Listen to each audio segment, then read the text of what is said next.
Welcome back to Kalyani Telangana kitchen. Bajji lovers కోసం ఆలూ బజ్జీ తీసుకొచ్చానండి. చూస్తున్నారు కదా ఆలూ ఎంత బాగుందో. ఇలా బెలూన్ లాగా పొంగుతూనే ఆలూ బజ్జీ టేస్ట్ అనేది ఉంటుంది. ఆలూ పీసెస్ కూడా చాలా సన్నగా ఉండాలి, పిండి మందంగా పట్టొద్దు, పలచగా ఉండాలి. అప్పుడే ఆలూ బజ్జీ తినేటప్పుడు రుచి. నా తీరులో చేసే ఆలూ బజ్జీ నచ్చని వాళ్ళంటూ ఉండరు. మీరు ఒకసారి అయితే ట్రై చేయండి. ముందుగా ఒక గిన్నెలోకి 1 కప్ శనగపిండి తీసుకున్నాను. ఇందులోకి చిటికెడు వంట సోడా, వామ, ఉప్పు వేసి పిండిని మనం పలచగా అయితే కలుపుకోవాలి. ఇందులో కారం, అల్లం వెల్లిపాయ పేస్ట్ మాత్రం వేయొద్దు. ఆలూ బజ్జీ ఆయిల్ పీల్చకుండా ఉండాలి అంటే ఒక చిన్న టిప్ అయితే చెప్తాను. వంట సోడా ఎక్కువ వేయొద్దు. ఆయిల్ ఫుల్ హీట్ అయిన తర్వాతే మనం ఆలూ బజ్జీ అనేది వేయాలి. పిండి ఇలా పలచగా ఉండాలి. అప్పుడైతే ఆలూ బజ్జీ సన్నగా వస్తుంది, తినేటప్పుడు క్రిస్పీగా టేస్టీగా అయితే ఉంటుంది. ఇక్కడ మనం ఆలూని స్లైస్ అయితే చేసుకుంటున్నాము. ఒక స్లైసర్ తీసుకొని మీడియం సైజ్ ఆలూ తీసుకొని మనం ఇలా కటింగ్ లాగా అయితే చేసుకోవాలి.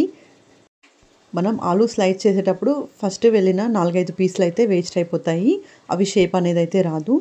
ఆ తర్వాత నుండి మనకి రౌండ్ షేప్లో చాలా సన్నగా అయితే వస్తాయి. అవి మాత్రం తీసుకొని ఆలూ బజ్జీ అయితే మనం వేసుకోవాలి. వీడియో క్లిప్లో చూపిస్తున్నాను కదా, మనకు ఆలూ స్లైస్ ఎలా సన్నగా వచ్చిందో. పట్టుకుంటే మనకి వెనకాల నుండి ఫింగర్స్ కనబడాలి. అంత సన్నగా కట్ అవుతేనే ఆలూ బజ్జీది టేస్ట్ అనేది అయితే వస్తుంది.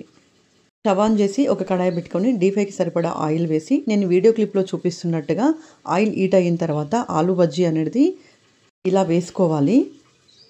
ఆలూ నుండి పిండి కొద్దిగా కారిపోయిన తర్వాతే మనం ఆలూ బజ్జీని ఆయిల్లో వేస్తే మనకు వేయగానే బెలూన్ లాగా పొంగి పైకి వస్తుంది. ఆయిల్ అనేది పీల్చదు.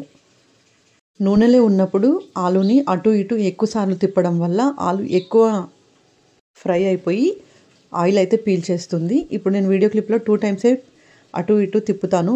అలాగే మీరు కూడా తిప్పి ఫ్రై చేసుకోవాలి. అప్పుడైతే ఆలూ అనేది చాలా మంచిగా అయితే ఫ్రై అవుతాయి. నేను చూపించిన ప్రకారంగా అయితే మీరు ఆలూ బజ్జీలు వేసుకున్నారంటే 100కి 200% చెప్తున్నాను. అంత రుచిగా అయితే వస్తాయి, టేస్ట్ కూడా ఉంటాయి. ఆయిల్ అనేది అస్సలు పీల్చవు ఆలూ బజ్జీలు. ఆలూ బజ్జీ ఫ్రై అయిపోయిన తర్వాత మనం తీస్తాం కదా, ఒక ప్లేట్లో టిష్యూ వేసుకొని ఒక 2-3 మినిట్స్ పాటు ఈ ఆలూ బజ్జీని ఆ టిష్యూ వేసుకున్న ప్లేట్లోకి పెట్టుకొని, ఆ తర్వాత ఆనియన్ వేసి పైనుండి ధనియాల పొడిలో ఉప్పు కలిపి మనం పైనుండి ఆలూ బజ్జీ పైన చల్లుకొని ఆనియన్ పెట్టుకొని తిన్నామంటే అమృతమే అమృతం. అంత బాగుంటాయి ఈ ఆలూ బజ్జీ. నా తీరులో చేసే ఆలూ బజ్జీ మీకైతే చూపించాను. మీకు ఎలా కుదిరిందో ట్రై చేసిన తర్వాత కామెంట్ చేయడం మాత్రం మర్చిపోకండి. Thanks for watching. Please share చేయండి, సబ్స్క్రైబ్ చేయండి.